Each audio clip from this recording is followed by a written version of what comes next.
오늘 하나님께서 우리에게 주시는 말씀 요한계시록 3장 14절부터 22절 말씀입니다. 7월 7일 월요일 본문입니다. 요한계시록 3장 14절부터 22절 말씀을 저와 여러분이 한 절씩 교독해서 읽겠습니다. 라오디게아 교회의 심부름꾼에게 이렇게 써 보내라. 아멘이신 분이시요 신실하시고 참되신 증인이시요 하나님의 창조의 처음이신 분이 말씀하신다. 나는 네 행위를 안다. 너는 차지도 않고 뜨겁지도 않다. 네가 차든지 뜨겁든지 하면 좋겠다. 네가 이렇게 미지근하여 뜨겁지도 않고 차지도 않으니 나는 너를 내 입에서 뱉어버리겠다. 너는 풍족하여 부족한 것이 조금도 없다고 하지만 실상 너는 네가 비참하고 불쌍하고 가난하고 눈이 멀고 벌거벗은 것을 알지 못한다. 그러므로 나는 내게 권한다. 내가 부유하게 되려거든 불에 정련한 금을 내게서 사고 내 벌거벗은 수치를 가려서 드러내지 않으려거든 흰옷을 사서 입고 내 눈이 밝아지려거든 안약을 사서 눈에 발라라. 나는 내가 사랑하는 사람은 누구든지 책망도 하고 징계도 한다.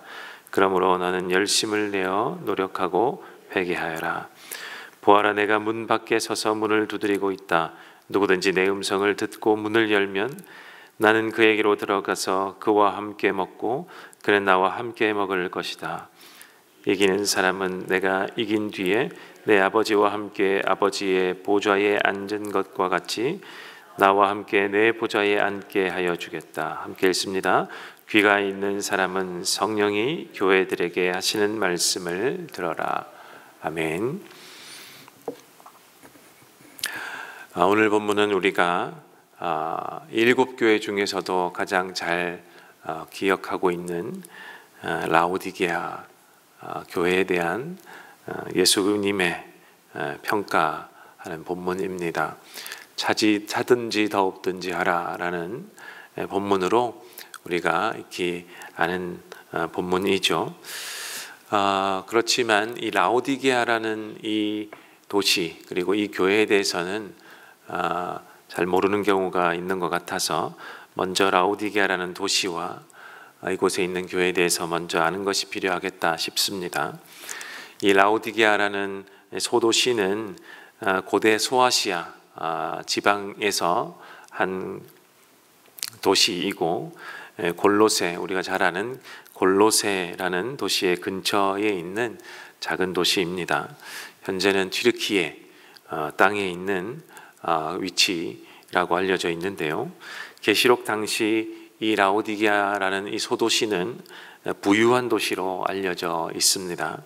바다 근처의 도시였기 때문에 상업과 무역이 발달한 그 당시에 바다 근처는 어디든지 상업과 무역을 해야만 하는 위치에 있었기 때문에 그러하지만 특별히 이 라오디게아라는 이 소도시는 더 특산물이 있었기 때문에 더 상업과 무역을 집중할 수 있는 도시였다고 합니다. 특산물 중에 하나는 양털로 짠 깔개. 우리는 카페트를 문화가 아니니까 잘 모르겠지만 카페트를 쓰는 이 중동 지방에서는 고급 이 카페트는 부유층이 쓰는 것이겠죠. 그래서 이 고급 양털로 짠 깔개 그리고 고급 옷이 주산물이었다고 합니다. 그리고 이 상업이 발달해 있다 보니까 은행업이 또한 발달하게 되겠죠. 덩달아 은행업도 발달해 있었고 또한 당시 도시들로서는 거의 가지지 못한 의과대학이 있었다고 합니다.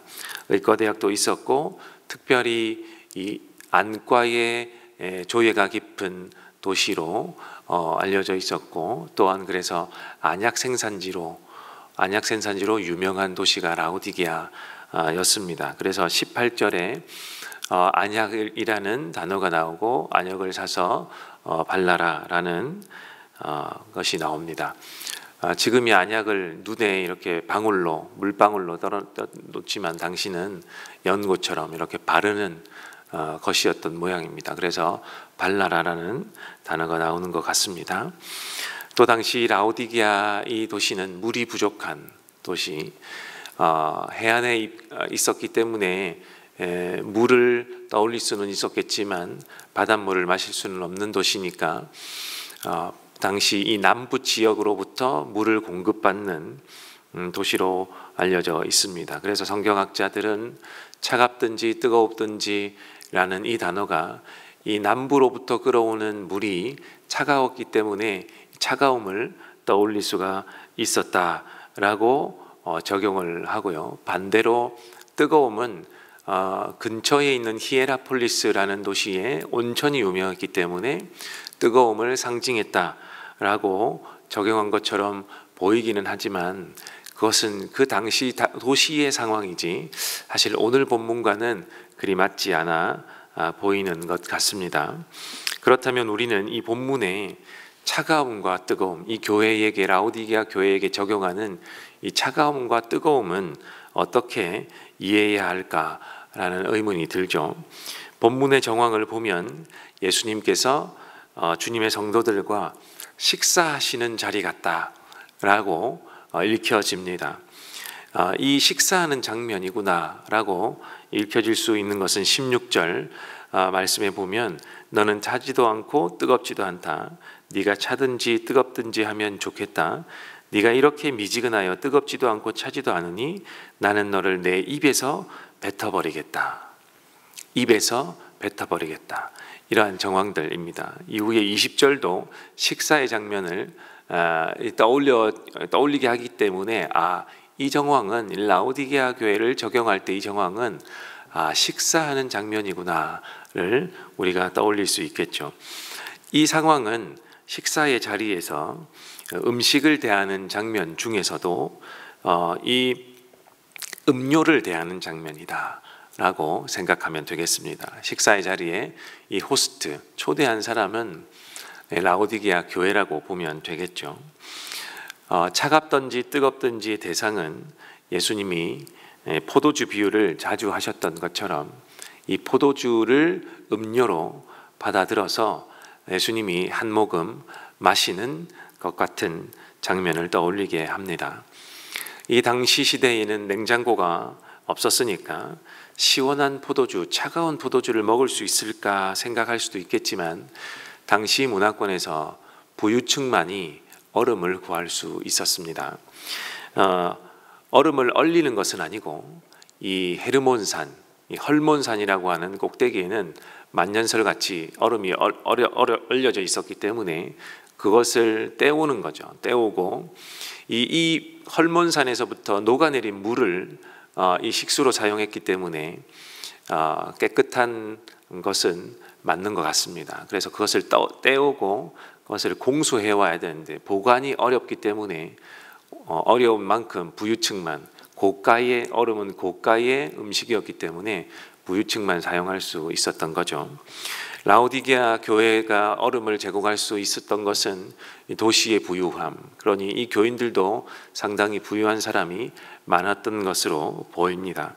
그래서 예수님께 제공한 손님들에게 제공할 수 있는 이 차가운 포도주, 얼음을 넣은 포도주를 우리가 떠올릴 수 있겠고요. 반면에 뜨거운 포도주는 끓이면 되니까 뜨거운 포도주를 우리가 생각할 수 있겠습니다. 즉 귀한 손님에게는 차갑거나 뜨거운 포도주가 제공이 되었고 손님은 이 선택해서 차가운 걸 먹을 수도 있고 뜨거운 걸 먹을 수도 있고 이 두 가지를 제공할 수 있었던 것입니다. 그래서 라오디게아 교회는 예수님께 이 포도주를 제공을 했는데 음료를 제공을 했는데 이 음료가 차갑지도 않고 뜨겁지도 않은 이 미지근한 포도주를 제공했다는 말이 되겠죠. 우리는 술을 마시지 않으니까 미지근한 포도주나 미지근한 술이 어떻게 다가오는지 어떤 맛으로 다가오는지는 모르겠습니다만 적어도 우리가 어떤 손님이 초대한 자리에서 아니면 내가 스스로 먹는 음료라 할지라도 미지근한 음료는 잘 먹지 않는다 라고 생각이 듭니다. 어떤 손님이 초대한 자리에서 내가 오렌지 주스를 한 잔 받아 들었는데 이것이 굉장히 미지근하다고 생각할 때는 잘 먹지 않겠죠. 뱉는 것까지는 우리가 못하겠지만 잘 먹지는 않겠죠. 그것과 이게 비슷하게 생각해 볼 수도 있겠습니다. 예수님이 그 이야기를 하는 거죠. 차갑지도 않고 뜨겁지도 않은 이 둘 중에 아무것도 아닌 이 미지근한 것을 내게 주면 나는 이것을 뱉어버린다 라는 것으로 우리가 이 구절을 이해할 수 있겠습니다. 이 정황상 라오디게아 교회가 어떠했음을 우리가 유추해 볼 수 있는데, 이미 이 새 속에 많이 물들어서 이도 저도 아닌 사람들로 평가를 받았다라고 생각해 볼 수 있겠습니다. 우리가 사도행전을 우리가 살펴보고 주일마다 살펴보고 있는데요. 처음 교회의 이 사람들, 처음 초대교회 사람들은 정말 뜨겁던지 아니면 차갑던지 했기 때문에 그리스도인이라는 별명을 받아들 만큼 세상 사람들로부터 주목받던 사람들 아니었습니까? 요 당시도 그러한 시대인데, 너희가 미지근하면 사람들이 너희를 쳐다보겠느냐? 오히려 너희를 뱉어버릴 것이다. 아니다, 내가 오히려 스스로 뱉어버릴 것이다 라고 경고의 말씀을 주는 것으로 우리가 이해하면 되겠습니다. 그러면 라오디게아 교회는 사람들로부터 어떻게 해요? 미지근해서 찾지도 않는, 저 사람들이 교인인지 크리스천인지 그리스도인인지 알 수도 없는, 정말 찾지도 않는, 평가의 대상도 되지 못하는 그러한 사람들로 평가를 받았다라는 겁니다. 그 당시 사람들은, 라오디게아 교회 사람들이 세속에 우리와 다를 바가 없네, 그러니 특징도 없고 그냥 미지근한 사람들로 찾아지지도 않는, 아무도 손대지 않는, 보려고 하지도 않는 그런 신앙생활을 하고 있는 그런 교회였다라고 예수님이 평가하고 경고하고 있는 거죠. 오늘날 우리가 잘 들어야 될 평가라고 생각이 됩니다. 오늘날 교회도 세상 가운데 정의를 주창하면서 때로는 냉정하게 서 있어야 하겠죠.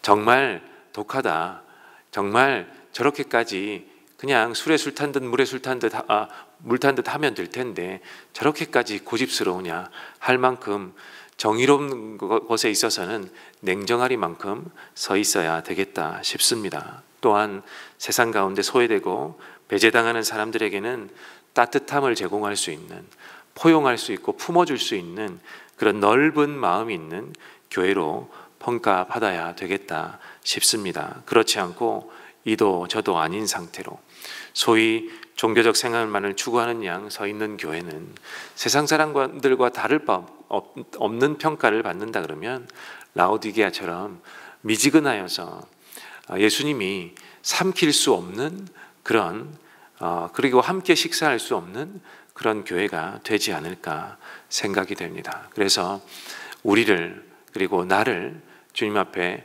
세워봐, 나는 라오디게아 교회처럼 평가받는 사람은 아닌지, 우리의 교회는 그런 교회가 아닌지 자문해 보아야 할 오늘 말씀으로 보입니다. 그러면 이런 교회는, 이런 그리스도인은 어떻게 해야 할까? 보면 18절의 말씀대로 예수님께 금을 사고 흰 옷을 사고 안약을 사서 어떻게 해야 될까? 회복되어야 할 것입니다. 이 두 구절은, 그리고 19절을 보면 회개하라는 말씀이 나오죠.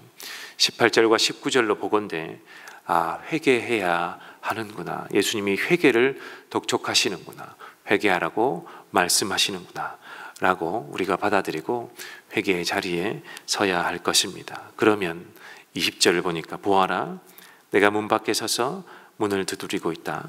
누구든지 내 음성을 듣고 문을 열면 나는 그에게로 들어가서 그와 함께 먹고 그는 나와 함께 먹을 것이다. 회개하는 교회는, 회개하는 그 사람은 예수님께서 다시금 기회를 주신다라는 구절이죠. 항상 밖에서 기다리고 서 있다. 너희가 회개하고 문을 열기만을 기다리고 서 있다라는 예수님의 말씀입니다. 얼마나 자비롭고 은혜롭고 예수님께서 돌이키기만을 밖에서 기다리고 있다는 말씀이니 얼마나 은혜로운 말씀이겠습니까? 이제라도 깨닫는 것이, 그러니까 이제라도 깨닫는 것이 은혜이다라고 적용해 보아야 할 것입니다. 모르면 아무리 예수님이 밖에 서 있는들 우리가 열어줄 수도 없고 그 인기척조차 깨달을 수 없을 텐데, 지금이라도 예수님이 내 마음의 분 밖에서, 우리 교회 문 밖에서 기다리고 계시는구나를 깨닫는 것, 이것이 은혜라는 이야기죠. 그러면 언제든지 예수님은 우리와 우리의 교회와 함께 문을 열고 들어오셔서, 문을 열면 들어오셔서 함께 식사하신다 하십니다. 함께 식사한다는 말은 우리 용어에 있는 것처럼 식구라는 말 아닙니까? 함께 식사하신다. 언제든지 함께 주님의 식구로 우리를 받아주신다라는 말이 되겠습니다. 오늘 말씀을 꼭 기억하면 좋겠습니다. 오늘의 말씀이 나에게, 그리고 우리에게, 우리 교회 공동체에게 정말 약과 같은 말씀, 정말 우리를 위로하고 치료하는 말씀이 되면 좋겠습니다. 다시 회개함으로 차가움을 회복할 수 있고 뜨거움을 회복할 수 있는 예수님의 식구로 다시 맞아들임 받는 그러한 우리가 될 수 있도록, 우리 교회가 될 수 있도록 기도하는 자, 그리고 다시 우리의 온 매무새를 가다듬고 예수님 앞에 다시 서는 저와 여러분이 되시기를 주님의 이름으로 간절히 축원합니다. 우리 함께 오늘 말씀을 가지고 먼저 기도하겠습니다. 첫 번째로 기도하실 때, 하나님, 세상에서 나와 우리 교회가 차가움과 뜨거움을 회복할 수 있는 교회로 설 수 있게 주님 도와주십시오. 주님이 밖에서 기다리시니까 우리가 문을 열고 주님을 맞아 드릴 수 있는, 우리의 미지근한 모든 것을 내려놓고 회개하여 주님과 함께 식사를 다시 할 수 있는 그러한 내가, 우리 교회가 되게 하여 주십시오. 우리 첫 번째로 기도하면 좋겠습니다. 두 번째는 우리 다음 세대를 위해서 기도하는 월요일입니다. 우리 다음 세대 또한 미지근한 세대가 되어서, 그래서 뱉을 수밖에 없는 우리 세대가 되지 않을 수 있도록 하나님, 우리가 바른 믿음과 신앙을 가질 수 있도록, 우리 교회가 잘 가르칠 수 있도록 하나님 도와주시옵소서. 주의 성령이 우리의 다음 세대, 우리 자녀들에게 주의 성령이 가르쳐 주시옵소서. 우리 다음 세대를 위해서 두 번째로 기도해 주시고, 세 번째는 우리 단기봉사와 여름성경학교 우리 시즌이 돌입되었습니다.